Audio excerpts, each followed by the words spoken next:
Hi, welcome to our 2-Minute Tuesday for February 2nd of 2016. This is Roger Balzer, Balzer Wealth Management. Our title for this week is Crisis Equals Opportunity. Hartford Funds has recently published an analysis of stock market returns after major oil price declines. They used the WTI crude oil price reference and studied a period of approximately 30 years ending in 2015. In their analysis, they found 4 events that were very important. The first event was the oil price drop that took place between October of 1985 and March of 1986. Hartford's analysis indicated a price drop of approximately 66%.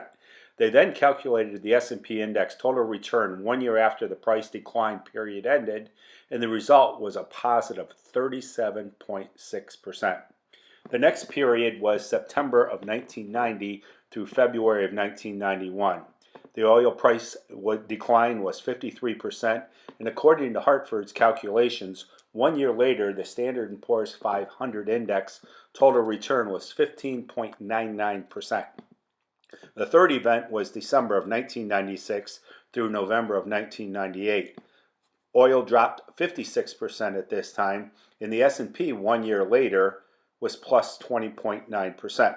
The last of the 4 events was June of 2008 through January of 2009.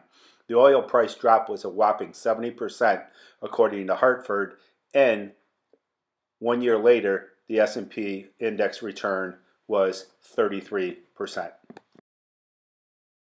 Hartford then asked 2 questions. Number 1, what will happen after the current oil price decline runs its course? And of course, what will the price and total return of the S&P 500 index be 1 year after the decline is complete? According to Hartford's calculations, during the period of June 2014 through December of 2015, the oil price drop was 65% from peak to trough. In fact, depending on how you measure the oil price, the price decline this time could be the largest percentage drop in history. It may exceed the 70% decline that occurred in 08 and 09. Will this oil price decline run its course? Absolutely. At what price will it bottom? Not a single soul on the planet knows. What will happen after the bottom? History suggests that the transition of low oil prices to positive economic outcome with rising consumption and other stimulative effects takes about a year to unfold. The historical data also suggests that once the positive rebound begins to unfold, it will become robust as a result of the $200 billion annual tax cut equivalent from the energy price fall. The 350 million of us who live in America and billions who live around the world have been receiving and will continue to receive this benefit.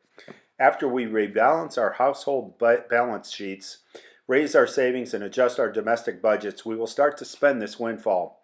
There are early signs that this process is already starting. Then we will find ourselves with an extra $20 to $100 a week in our pockets. As we begin to realize the stability of the excess, it becomes spendable. Economists call this the permanent income hypothesis. If you live in New York City, don't own a car, and take the subway to work, the effects of the gasoline price drops are still there, but are insignificant. But if you live in Montana and drive 100 miles a day at high speeds to get to work and back, the impact is huge. So the positive effects around the country depend on the type of household you're in and also your location. A drop in the oil price has immediate effects on credit, including high yield and energy related credit, and on regions of the country that are dependent on energy production such as North Dakota and Texas. It's a negative force and it is quickly visible. You probably are seeing it if you live in those areas. The oil price transmission mechanism that affects the entire nation and passes through the benefits of the price drop takes time. We're starting to see those benefits now, and they are accelerating. This leads me to believe that, number 1, we are not going to have a recession in the U.S. We're going to go through the negative phase of the energy price shock. The positive phase is still ahead of us. However, it has begun. The positive phase is likely to continue and become more robust.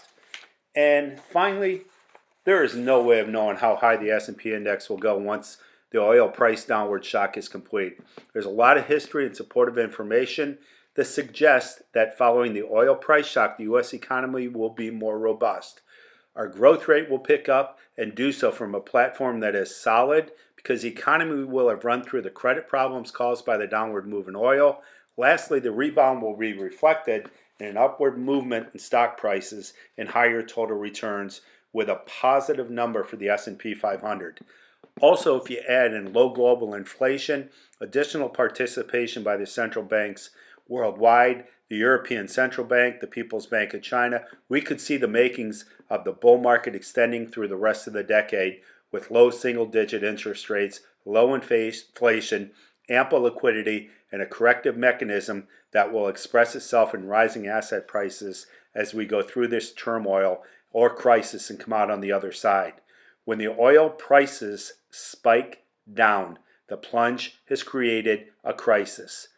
Then the oil price bottoms and the recovery creates massive opportunity.